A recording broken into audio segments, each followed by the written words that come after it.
Hello' ছাত্ৰ ছাত্ৰীসকল, কি খবৰ তোমালোকৰ? আশা কৰোঁ সকলোৱে ভালে আছা। আৰু যিসকল ছাত্ৰ ছাত্ৰীয়ে নতুনকৈ মোৰ চেনেলটোত আহিছা সেইসকলক মই শুভেচ্ছা আৰু আদৰি লৈছোঁ। আৰু তোমালোকে যিসকল ছাত্ৰ ছাত্ৰীয়ে এই বছৰ GNM এক্সাম দিম বুলি ভাবিছা, অৰ্থাৎ GNM এন্ট্ৰেন্স এক্সাম দিম বুলি ভাবিছা, সেইসকলে নিশ্চয় তোমালোকে এপ্লাই কৰিলা। যিহেতু আমাৰ সময় আহি গৈছে, মই সকলোখিনি ডিটেইলছ ইয়াতে কৈ দিম। আৰু এই পৰীক্ষাটো দিলেই নহ'ব, ইয়াৰ কিছুমান নিয়ম নীতি আমাক মানি চলিব লাগিব। প্লাছ পৰীক্ষাটো দিয়াৰ আগতে কিছুমান গুৰুত্বপূৰ্ণ কথা আমাক জানিব লাগিব। তেতিয়াহ'লেহে আমি পৰীক্ষাটো দিবলৈ কোনো ধৰণৰ বাধা নাপাম। তেতিয়াহ'লে পৰীক্ষাটো দি পাছ কৰিব পাৰিম। তেতিয়াহ'লে পৰীক্ষাটো দিয়াত আমাৰ সুবিধা হ'ব। তো প্ৰথমতে আমি আলোচনা কৰিম আৰু স্ক্ৰীনত চাইছে আমি সকলো বিষয়ৰ টপিকখিনি আলোচনা কৰিম।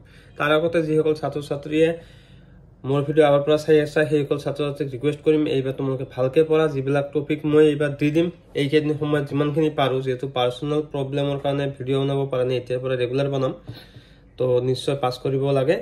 আৰু যিসকলে নতুনকৈ আহিছা নিশ্চয় চেনেলটো ছাবস্ক্ৰাইব কৰি ৰাখিবা। তো বলক এতিয়া নতুনকৈ কোনবিলাক বস্তু আমাক জানিব লাগিব, এপ্লাই কৰিলেই নহ'ব, এক্সামটোত পাছো কৰিব লাগিব, সেইবিলাক বস্তু আমি আলোচনা কৰিম। তোমালোকে নিশ্চয় জানা যে এক্সামটো আমাৰ 13 তাৰিখ 7 মাহ অৰ্থাৎ জুলাই 7 তাৰিখে ছানডে হ'ব, 11টা বজাত হ'ব। আৰু কোনকেইটা ঠাইত হ'ব? গুৱাহাটী হ'ব, ডিব্ৰুগড় হ'ব, শিলচৰ, যোৰহাট, বৰপেটা, তেজপুৰ, ডিপু, লখিমপুৰ, নগাঁও, নলবাৰী, ধুবুৰী, কোকৰাঝাৰ, এইখিনিত কেন্দ্ৰীয়তে যিখিনি জেগাত চিলেকশ্যন কৰিছে সেইখিনি জেগাত তেওঁলোকে ল'ব পাৰিব। ঠিক আছে।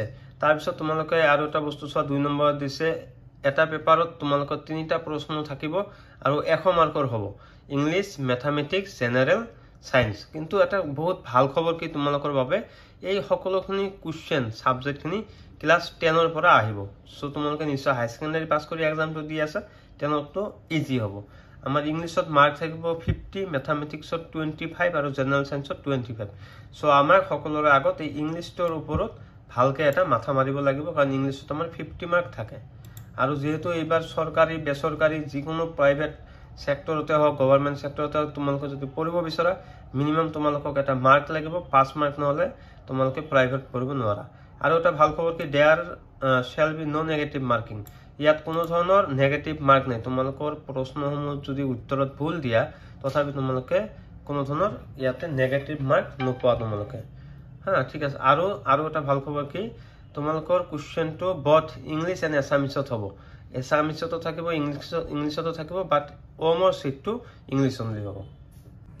তো এতিয়া কথা হ'ল এক্সামটো দিয়া তোমালোকে সকলোৱে ভালকৈ পাছ কৰা। পাছ কৰাৰ পিছত কেনেকুৱা প্ৰচেছত গ'লে আৰু কেনেকুৱা ধৰণৰ কাম কৰিলে তোমালোকে চৰকাৰীভাৱে পঢ়িব পাৰিবা, সেই বস্তুটো মই তোমালোকক ভিডিঅ'ৰ জৰিয়তে দি দিম। আৰু যিসকল ছাত্ৰ ছাত্ৰীৰ টপিকবিলাক কি টপিক পঢ়িলে ভালকৈ আমি মাৰ্ক কেৰি কৰিব পাৰিম আৰু কেনেকুৱা ধৰণৰ প্ৰশ্ন আহে সেইবিলাক যদি জানিব বিচাৰে কমেণ্ট কৰিলে হ'ল, মই নতুনকৈ এটা ভিডিঅ' বনাই দিবলৈ চেষ্টা কৰিম। তো thank you friend, bye bye. সকলোৰে উজ্জ্বল ভৱিষ্যত কামনা কৰি ভিডিঅ'টো শেষ কৰিম।